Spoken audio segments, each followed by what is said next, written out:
Could you tell me your name, please? Adon. William the Mark. I would like to ask you to describe your profession. I'm an artist. Chill out, tavo muzika, repo išdavystė, tu menkystė, ką pasakysi, į paėmą parašysi, blek nelystų.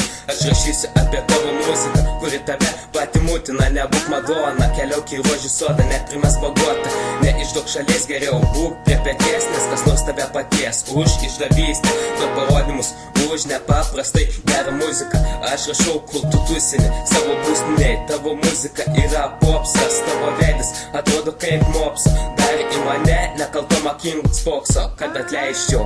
Jeigu atlaikei šitą, nereiškia, kad atlaikysi kitą partą. Aš tau sakau.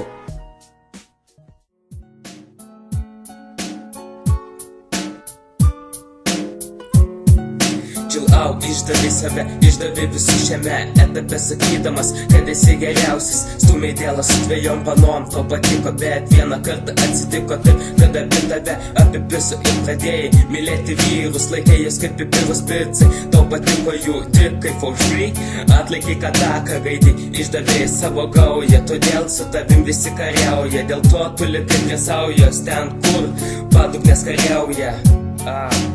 Nu ką, atlaikei tą partą, nieko man nebeliko, tik tai sakyti teisybę apie tave ir apie tavo išdavystės.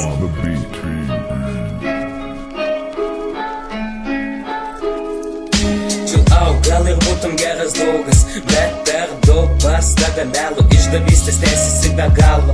Tau patinka, kai kažkas padaro tau analą, tu gėjus išduodi savo partnerį už bulkutę, visą laiką savo norų kelia, tą patį muilą čilą, o vienintelis išdavikas, davai pribaikim jo, melagingą repą. Chill out, buvo išdavikas tarp milijonų, sugadinau jo plokštelę, pasidarysi kėlimą iš jo, nes seniai